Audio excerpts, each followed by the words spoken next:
Sooner fans, Longhorn Nation, welcome to episode 17 of the Bevo Podcast, the only podcast exclusively dedicated to covering the greatest rivalry in college football, the University of Texas and the University of Oklahoma. Kevin, week 3 recap.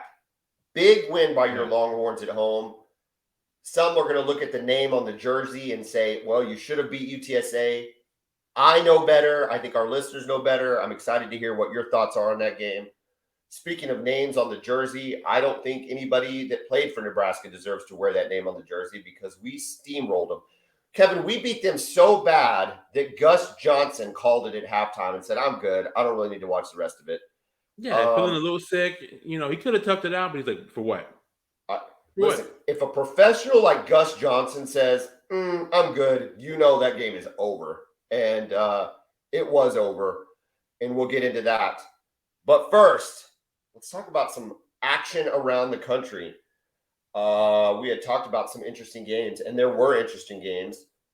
The BYU Cougars did not show up against Oregon, or Oregon decided to show up. I don't know. Oregon laid it to them. They did. They looked good. I was not expecting that. They looked more physical than BYU. They looked better coached than BYU. Definitely more aggressive. I think you got the good Bo Nix. For those that don't know, there's two sides to that quarterback. There's good Bo and bad Bo. I think they got the good Bo that week for Washington. For Oregon. I actually think that's a really good fit for him instead of having to be in the SEC and just get knocked around all week. Other games of note: Washington, who was favored, beat Michigan State, and I beat them down too. Like that game wasn't close, was it? No, and I think you're seeing kind of a little bit better Pac-12 this year, which is kind of fun for college football. I've got this one here, not because it was a great game. I just didn't think Clemson looked very good. They won, but against the Louisiana Tech, I just expected more. But think about this game. It shouldn't have shocked us based on the previous 2 weeks, but Kansas laid it to Houston. They 48-20. Really yeah. Listen, they are 3-0, and I think you have to rank them in the top 25. Am I wrong? I completely agree. No, they look totally legit. I mean, you watched that game. I didn't watch all of it, but I watched some of it. They look like a good football team. Well, it went into the rain delay, which actually worked in my favor because I could then, by the time it came back on, I watched most of that actually, and that's what was crazy is I found myself watching a Kansas game, and there was nothing fluky about that win. They beat Houston down. They did in Houston. I got to tell you, we've joked about it all year about is Texas going to lose to Kansas? Ha ha ha! Dude, screw that. Is Oklahoma going to lose to Kansas? I mean, we all need to rewatch. I mean, and remember. If not for the Caleb Williams stripping the ball from his own teammate, they literally could have beaten Oklahoma and Texas last year. 100%. And that would have given them like two more, or, their win. What were they, 3-9 last year? Yeah. Listen, they're a good team. They've already beat West Virginia. No, I don't think West Virginia is that great, but I think they're okay. No, but to win at Houston? Who do they play next week? Do you know off the top of your head? I don't know. Oh, that's right. Duke, also undefeated. All the basketball schools are undefeated. UCLA, Duke, and Kentucky, and Kansas. All the blue bloods. The four blue bloods. End up winning? Last second field goal. I missed that. Okay. Wow. Troy Aikman called out the crowd at the Rose Bowl. I saw that. I did see that this morning. I thought that was a great line. He's like, it's time to build a 30,000 person stadium on campus and really kind of get the perfect sense. And then he goes, but what am I talking about? We wouldn't even sell half of that in either way. Yeah, unless we're winning, we would probably get half of that too. He knows. That's just what it is out there. That's LA sports. I'll tell you a game that was underwhelming, and you watch it and you think these teams are terrible, was the Notre Dame Cal game. Did you watch any of that? I did watch some of that. Man, Notre Dame's offense, man. It's rough. It looks like it's from the early 1990s, and Cal wasn't much better, even though they were playing with them and making some plays. Yeah. It was bad. They almost got that Hail Mary at the end. Dude, it was in the guy. It hit the guy's chest as he's laying on the ground. Yeah. It hit his chest as he's laying on the ground, and I'm thinking to myself, Notre Dame is terrible. Yeah, we talked about this on last week's episode that Marcus Freeman really should have brought in a different offensive coordinator instead of sticking with Tommy Rees. Did you see the video? Did you see the video though where Tommy Rees went off on the kid? No, I missed that. Let's just say that it was explicative laden, and he goes off, and you can read his lips. He's in the booth, and he's do your effing job to whoever he's saying it, and he goes off. So maybe he got some fire. I don't know. Maybe is it like a rewind of Brian Kelly doing the same thing to him when he was a player? Remember that when Brian Kelly was turning purple? Yeah. Probably exactly the same Full thing. circle. The game we picked, speaking of games, we ended up picking the A&M Miami game. You were right. Good job with the win. I was wrong. I think it all hinged on the early muffed punt. They got that touchdown, and then those two offenses are not very good, though. Same. No, not at all. The concern with A&M going forward is what happens when they play a team with a competent offense that's going to score some points against them. Yeah. Are they capable of scoring 24 points, 27 points if they had to against a solid team? Well, I don't trust that offense at all. I think of who's in the SEC West, and I think Ole Miss, who look good with their offense, don't seem like they've missed a beat losing Jeff Levy. Ole Miss, Alabama, of course, and then Arkansas. Like, I don't know how they handle those three teams. Yeah. Even if because they cannot match them score for score, and those offenses are really good. And they give them credit because their defense is pretty good, right? They've got some really talented dudes on defense. But, again, you hold them to an explosive offense. Maybe you hold them to 24, 27. I don't know if their offense can put up those kind of numbers. No, because their quarterback that they replaced, the guy that lost to App State with, did not. Whatever. No, what's the difference? Yeah. Yeah, there's no difference. Our two games, I picked Oklahoma to cover. They did. You picked them not to. You lost. UT, I picked the upset, and the Roadrunners let me down. You picked the win. You picked the win and the cover. So we are 7-5 and 7-5, back to even. All right, here we go. I'll tell you who doesn't treat their clients evenly. Insurance companies, Kevin.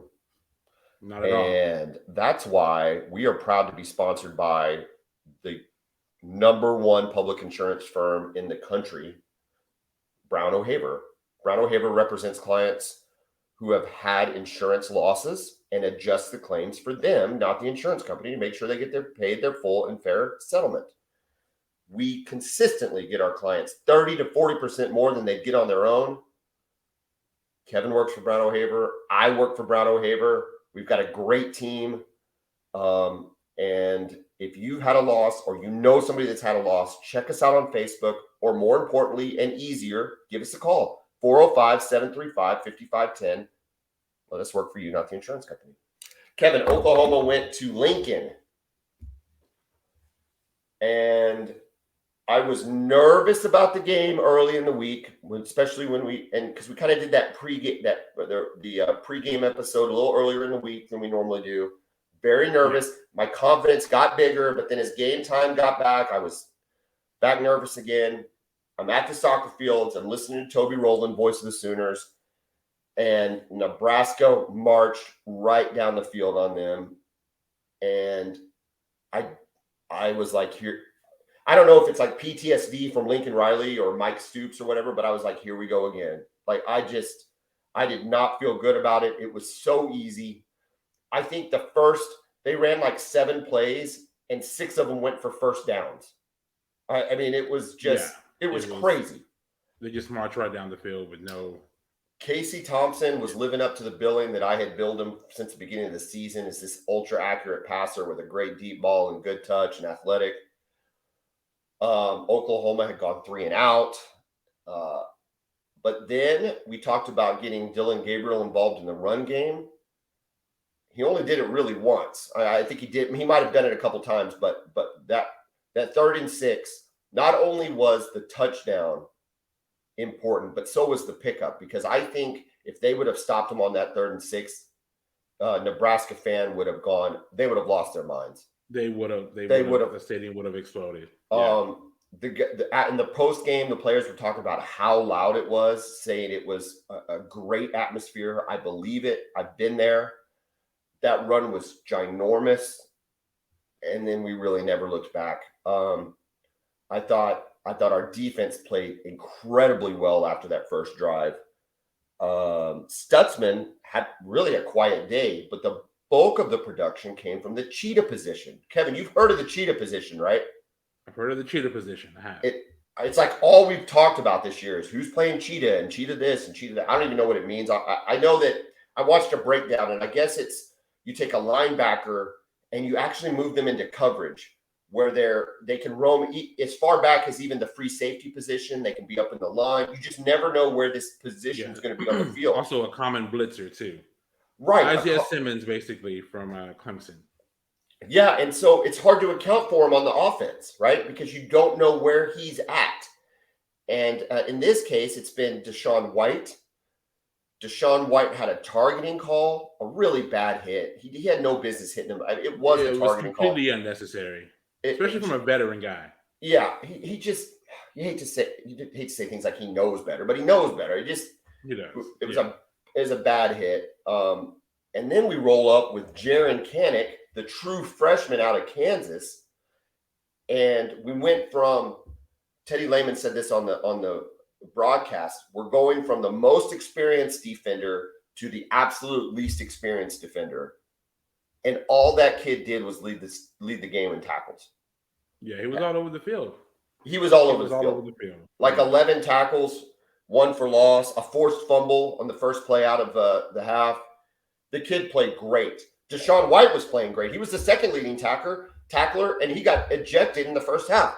Both guys, that position was pivotal in the game. I think it really messed them up. I also was intrigued that we went 3 down linemen for most of the game, which is the first time we've done that. And then just another player that stood out on that defensive side was Jonah Lalua, the transfer from Hawaii, had a big sack. He looked great. Yeah. What did you think about us on defense? Well, I feel like, first of all, you're doing the simple things very well, right? We're not seeing a lot of coverage busts. Guys are staying disciplined in their rush lanes, and you're tackling well. A lot of times I'll see you guys dropping 8 in coverage, letting them throw underneath, and then coming up and making the tackle. It's simple stuff, but you're just doing the little things well. The only for OU fans, I'd be very excited. Oh, very. The only missed coverage that was just really glaring to me was when our 2 safeties just let the guy run, split him right there. Neither one of them picked him up, and they had an easy touchdown for Thompson on the very first drive. But yeah, other than that, you just and not only that, Kevin, but as you're watching it, you just don't get the sense that we're about to have a coverage bust either. Yeah. Because nothing just looks real sketchy. And there's not even a ton of plays where it's like, boy, if he'd have caught that one, he'd have been gone. Not really. There's always somebody in the picture offensively. And, of course, everybody's swarming to the football too. So if somebody breaks the tackle, there's 3 other players there to bring him down. Nebraska is not a great team, but they're a pretty good offense. Mm-hmm. Casey Thompson's an experienced, talented quarterback. Anthony Grant, the running back, is a very good running back. There is talent there. And to hold them to 7 meaningful points and 14 total with backups in, I don't know, just a great day by the defense. Yeah, it's impressive. What are we you guys are averaging 10 points? Allowing 10 points a game so far? Yeah. That's 2-3 games. Who would have thought that, even with Venables? When you think about our performances defensively, it's just something we haven't seen in a really long time. Yeah. And I don't care who you're playing against. Yeah.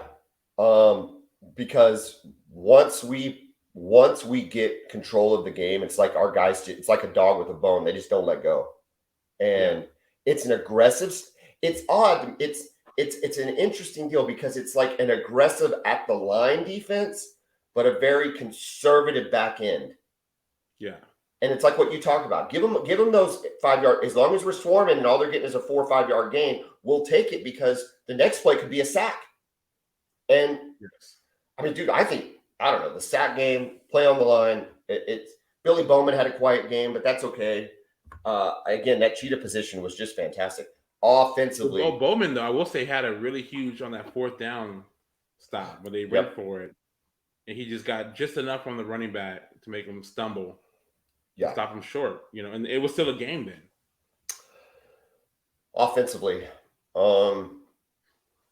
we look at the score and you say to yourself, well, we must have had a really great offensive game. Kevin, I'm going to make the opposite argument that we did not have a great offensive game. Starting with our quarterback, 16 of 27 for 230 yards, 2 touchdowns. Things he did well, no turnovers. That's going to, I mean, the 3 games with no turnovers, it's just fantastic. But the efficiency's not there. He was inaccurate. He missed some throws that would have been, if not scores, really big gains. Mm-hmm. Missing Theo Weiss, missing Mims. Just some misses there that are not going to hurt you against Nebraska, but they're going to hurt you against teams in the Big 12. I agree. Go ahead. You're about to say something. Go ahead. I just think I like the way he needs to run the ball more. I want to see him run the ball. I think that just opens up your entire offense. Dude, though, we talked about this in the pregame. The quarterback run game is key. I think he reminds me of Jalen Hurts, and when he can use that run game, it just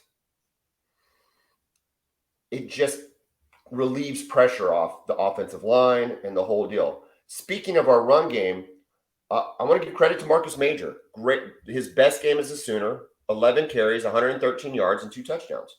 Eric Gray. Eric Gray. What did I say? You said Marcus Major. Not Marcus Major. Marcus did not have that. No, Eric Gray. I want to give credit to Eric Gray. 11 carries, 113 yards, 2 touchdowns. I marked my notes say finally. Like, finally, this is the game we get to see what he can really do.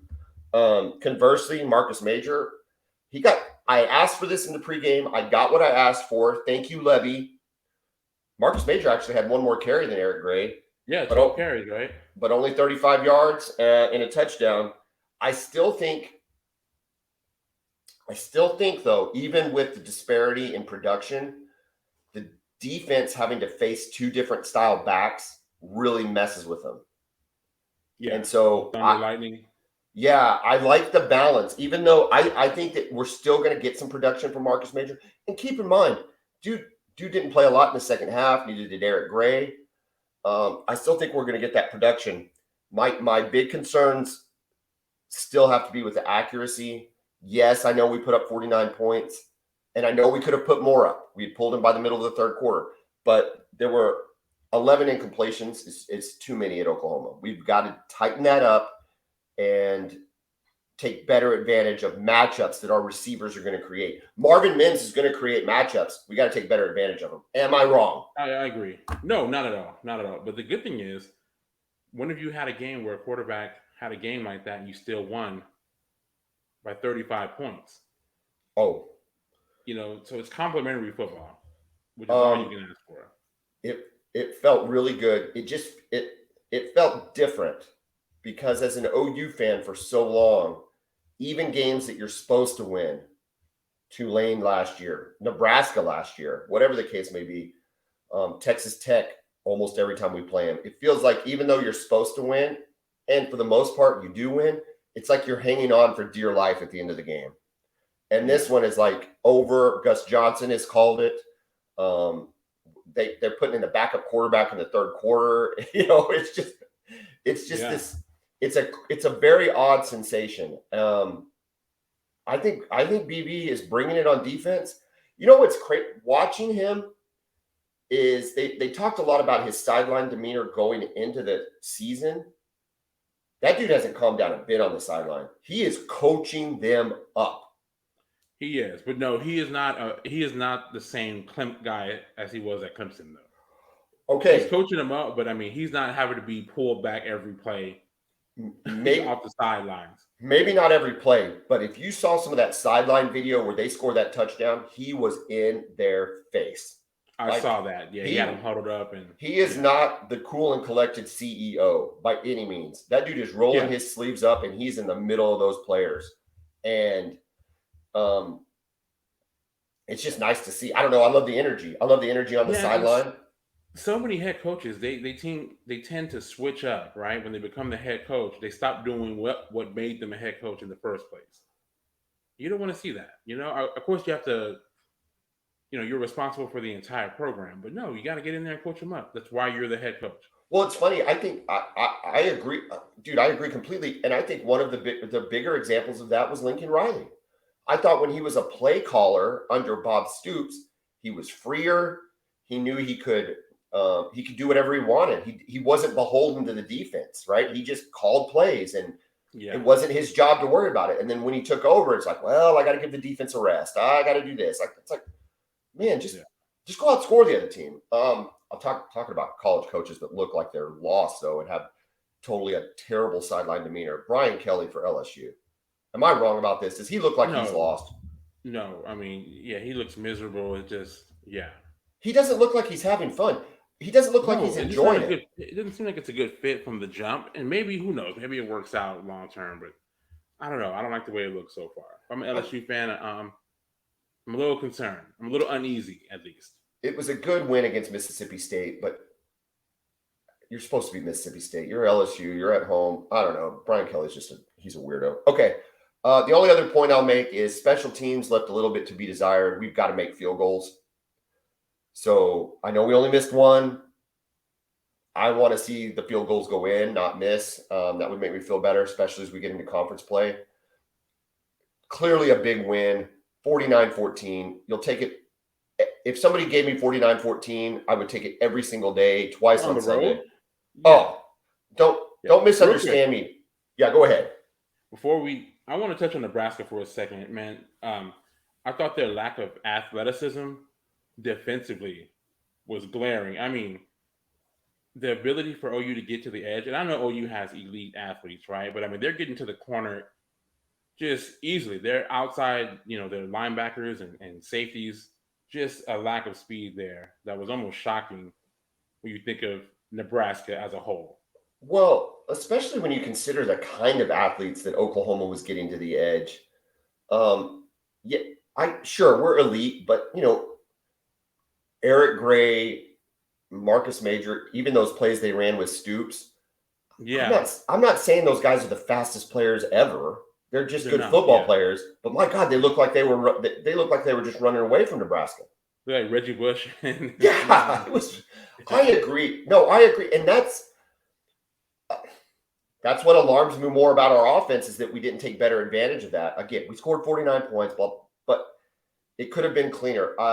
And is Oklahoma fans spoiled? Am I spoiled by quarterback play I've seen over years and years and years? Absolutely. Should I be happy with a 49-14 win? Probably. But that doesn't make for an interesting podcast, and it doesn't make for a normal OU fan, because normal OU fan says Sam Bradford would have gone 21 of 23 for 300 yards, and they would have put 65 on him in 3.5 quarters. So that's true. With that being said, though, you could have scored 65 if you would have kept Dylan Gabriel in the game. Oh, yeah, we could have scored 65. Even if we would have played the rest of the third, you probably would have scored 63. We could have scored 65 if we'd have kept Eric Gray in the game. The dude was having a heck of a game. Real quick, one more thing on Nebraska. One more thing. Any idea who their next head coach is going to be? I heard that they reached out to Urban Meyer. Is there any chance that he goes to Nebraska? Can you see that happening? I don't want to see it happening because I think Urban Meyer is a huge, incredible douche. But I could see it happening because of the ego he has, because he believes in his mind that he's the only person that could resurrect Nebraska. It's funny. I told my wife the exact same thing. I said, he's such an egomaniac that he would think that he can come back and make Nebraska the Nebraska of 1995. And you know what? I think he's the devil. But I also think there's a very good possibility he could resurrect Nebraska to some level. They wouldn't be Nebraska He is that '95, good. Yeah. but I think he's a good recruiter, which I don't even know what and I don't even want to think about Urban Meyer in an NIL world. Yeah. I'm sure he's got ideas and all of that. I think Matt Campbell at Iowa State makes almost too much sense. Yeah. It's possible it ends up being him, but I think it almost makes too much sense that he goes there. I still think Mickey Joseph has a chance. He was never going to beat Oklahoma, but if he can, if he can kind of get some things turned around and they can finish, it might be tough. What are they, 1-3? It would be tough to get to 500. But let's say he wins 5 games. I think he could have an argument to stay, but I don't know. Urban Meyer would be fascinating. I think it'd be good for college football if Urban Meyer got it, despite the fact that he's a terrible human being. Correct. All right. Let's transition to the University of Texas. As we talked about earlier, this was a big win for Texas. Again, UTSA was Conference USA champion last year. They almost upset Houston. They're a very good offensive team, experienced quarterback. These players were hyped up. The school was hyped up. This is a legitimizing game for UTSA to be able to play Texas at Texas. And Texas had no idea who was playing quarterback. Kevin, when did you figure out Hudson Card was starting the game? Yesterday afternoon, probably around 4 or so. Reports started leaking out that Hudson Card was going to start. What did you think about Quinn Ewers warming up? I thought it was encouraging, that maybe he's not as injured as we thought. Clearly not ready to go yet. But no, it was nice to see him out there. He was fully dressed. So hopefully it's just a week or two more before we see him back. Who do y'all play next? We'll get into details. Yeah. We played at Lubbock, Texas Tech. Yeah.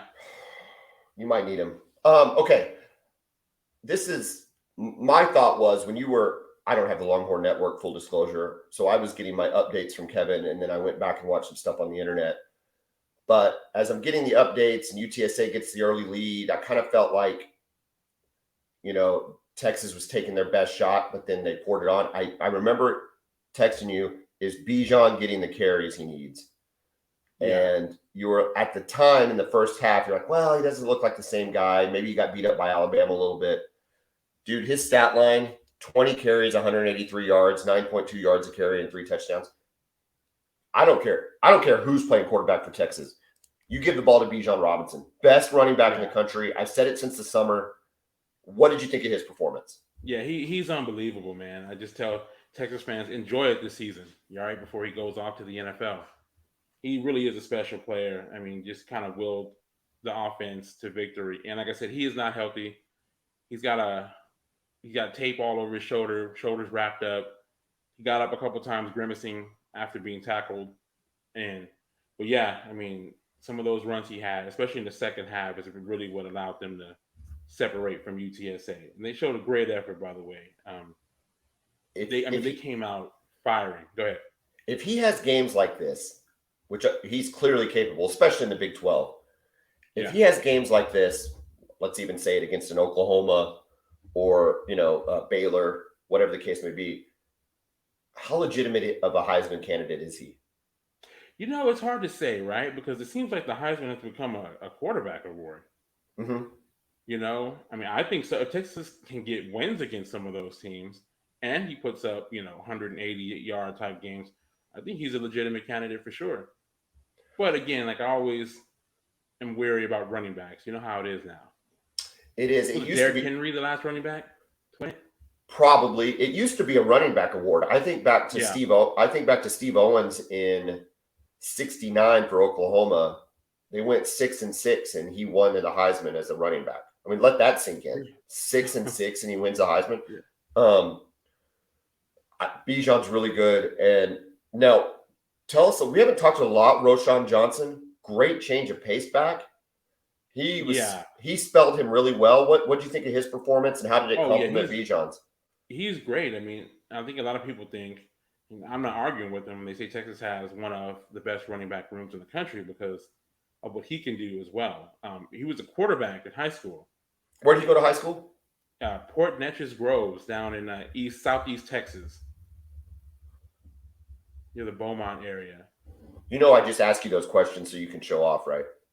Hey, I really don't care where Roshan Johnson goes, but I love it when you throw out Port Neches Groves. That is just Kevin, I'm just going to say this. I'm going to say that it's sexy. I don't know what else to say. It just you throw that out there, and I get a tingle. But anyway, go ahead, Roshan Johnson. Appreciate that.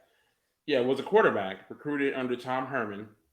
Was not playing. Obviously, they had Ellinger, and he actually went to the coaching staff and said, "Hey, I want to contribute. Let me play running back."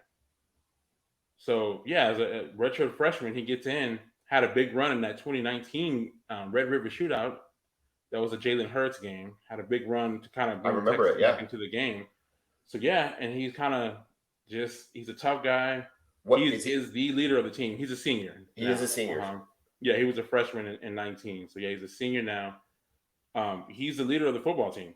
He's the emotional leader of the entire team. So he has the respect of everybody. And I'm hearing he's a guy the NFL scouts love too. So we need both of those guys. And we needed both of them to get the win last night because Card, first of all, a gutty effort by him for playing when he's still not healthy, but he gives us the best chance to win.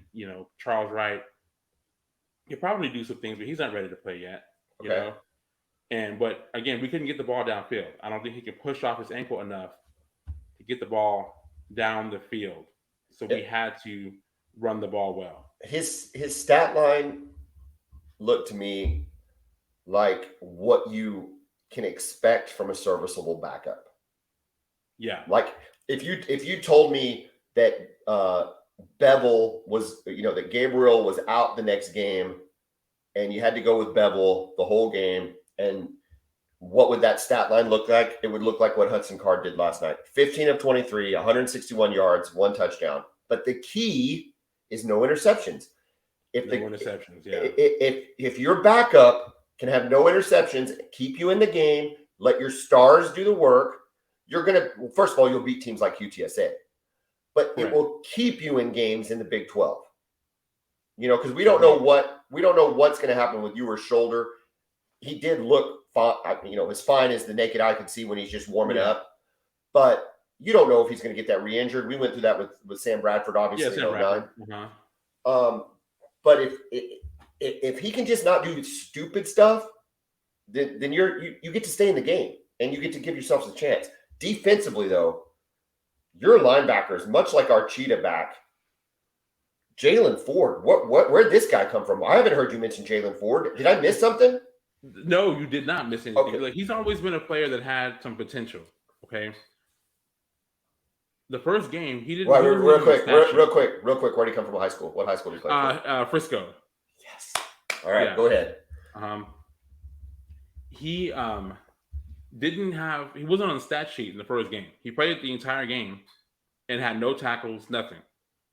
So everyone's like, okay, Jalen Ford, like, what was that about? But comes out, he has 10 tackles against Alabama, including that sack on Bryce Young. That's right. Yep, he did. He had a good game against Bama. Mm-hmm. Yeah, and then 15 tackles yesterday. So yeah, he's really developing into a good player. And of course, DeMarvion played great too. Dude, he looks like his confidence is building. Overshown looks like compared to last year to this year, he looks like he knows what he's doing on the field and knows what he's supposed to be doing. Does that make sense? No, that makes perfect sense. You're exactly right. This guy was a safety, okay? Moved to linebacker a couple years ago, but he's been injured in the offseason. He hadn't participated in spring at all until this season. Okay. This is his first spring that he's been able to play linebacker in. So you can really see his athleticism's off the charts. He's a sideline-to-sideline guy. He's getting better off the edge. They're using him more there. He did get ejected late in the fourth on a targeting penalty. I don't know if you saw that. I didn't see that, but the article I read said that it was questionable, and I think even Joel Klatt tweeted something about it being a questionable call. And the Big 12 apparently has changed their review process where they're going to review targeting calls the week of and potentially Really? not suspend him. I think I I saw didn't know that that. somewhere. Really? Okay. See, what Okay. happened was he came on a blitz, and Frank Harris, the UTSA quarterback, never really saw him coming, and he just hit him. He didn't lower his helmet. He was just running straight, standing straight up. It hit him, and Harris was kind of ducking, so their helmets collided. He went down. Harris was banged up on the play. He actually ended up leaving the game. I think he came back, played one more play, and he was done for the game after that. So injured Harris, but he never lowered the crown of his helmet at all. He just ran straight, and it was just more of a collision than him targeting him. So, I mean, it was an unfortunate hit for Harris, but I don't think there was necessarily a targeting on Overshown there. I haven't seen the play, so I'm going to reserve comments specifically on the play. But as you describe it, college football is getting to be a bit much with the targeting. What Deshaun White did to Casey Thompson was targeting. That's roughing the passer, target. Maybe in the old days it would have been roughing the passer, but it's targeting. That's fine, and we'll deal with whatever suspension. I guess he's suspended for the second half, so we have him next week against K-State. Yeah, you'll have him. But I think they're going a little too far. So, listeners, viewers, double check me on the rule. I don't want to be 100% right, but I remember reading about something this week actually where they are going to the Big 12 is going to review all targeting suspensions and determine if they indeed deserve a full half suspension. So double check me. I might put something back in the comments after I've checked it back out. But in any case, I think that's a move in the right direction because some of this targeting stuff is, he's a linebacker. Can you imagine? You think about Brian Bosworth, how many targeting calls that dude would have gotten called in the 80s. Yeah. Do we all want to be brain dead like Brian Bosworth is now? No, I don't know. Probably not. But what about a Roy Williams? Oh, a big physical guy. Yeah, anyway, first of all, I've always had this theory. You know what stops all the targeting calls and all head injuries in football? What's that? No helmets. True. Let's just play rugby. You play rugby style football. First of all, if you ever watch a rugby game, and I'm not being facetious here, you ever watch a rugby game, those dudes still get knocked around by some pretty big dudes. There are still collisions. Really big athletic dudes. But their natural instincts on both the ball carrier and the tackler avoid head contact. Yeah. Where in football, the helmet must make them feel immune or ignore their security. Yeah, it's an enhanced sense of security that causes them to lose the inhibition that would otherwise protect you. So in any case, I know that would never happen, but Have you seen those little padded helmets that they wear over the helmets during training camp? Have you seen those? Well, I saw it on Hard Knocks. Yeah. Well, apparently the data has showed that when they wear those, that preseason training camp concussions are down 40% almost when they wear those pads on top of their helmets. I'm wondering if we're headed towards something like that in the future, just for player safety, and I think it may allow the players to play a little bit faster. Well, I just think it's I think the interesting thing about the way the NFL does that, and the data shows that in some cases it isn't the one big hit, but it's those micro hits that occur at the line of scrimmage on every play.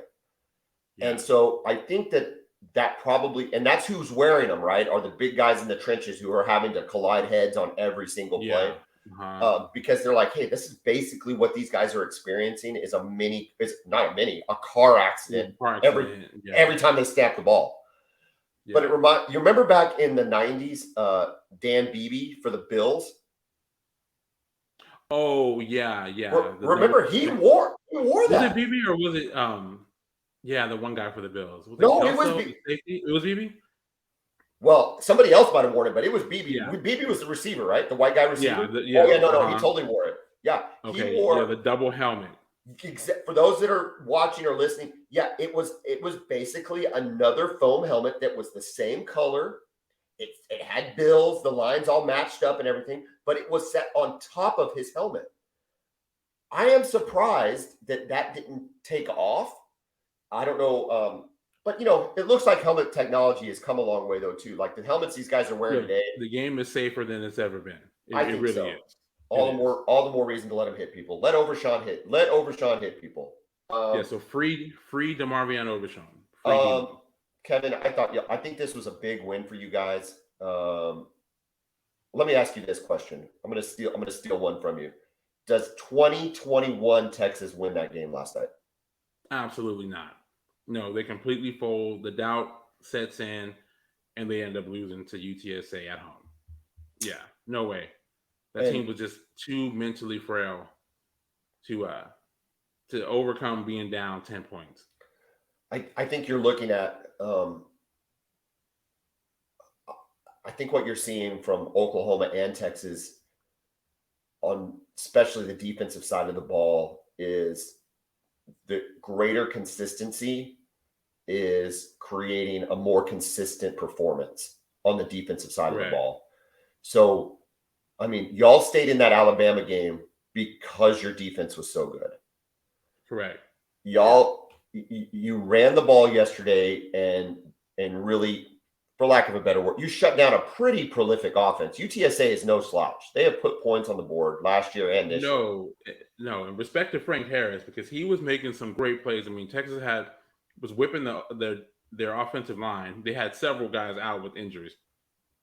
So we're getting there. He's able to just kind of wizard out and make some nice throws. So he did a really good job.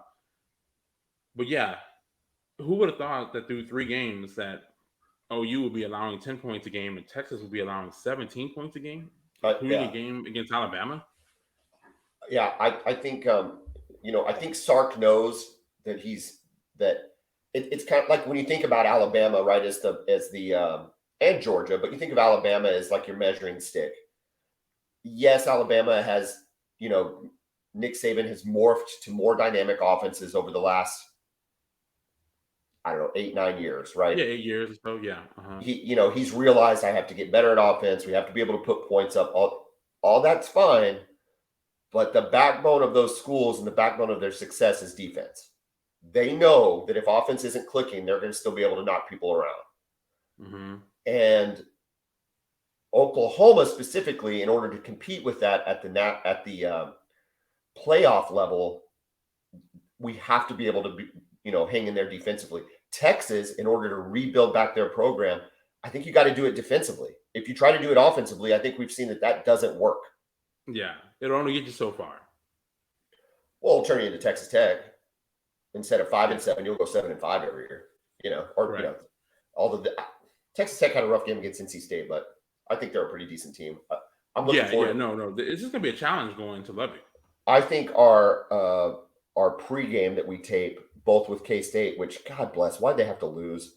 Both with K-State, that was so stupid. I don't know. I heard one guy on the radio, and I don't know who it was, on the pregame for the Oklahoma, talk about how Kansas State could be the hardest game of the year. Well, throw that out the window. It's not going to be the hardest game of the year. But we got all week to talk K-State, all week to talk Texas Tech. Kevin, I like this week. I like what we saw from both of our teams. I'm excited the direction both of these teams are going. I cannot wait. What are we less now than 3 weeks out? I believe it's 3 weeks exactly. From what is essentially our Christmas? Yes. When I was a kid, Christmas Eve, I couldn't sleep.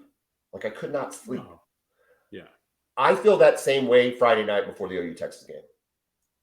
And I'm old now, so I don't go out. Like I go down to Dallas, me and the wife have a nice dinner, maybe have a beverage in the hotel bar, say hi to friends, but I don't go out. It's not like the old, it's not like 08, no, not, I am. Yeah, it's not like back in the day. 9:30, 10, we're watching a Dateline rerun and we're trying to fall asleep.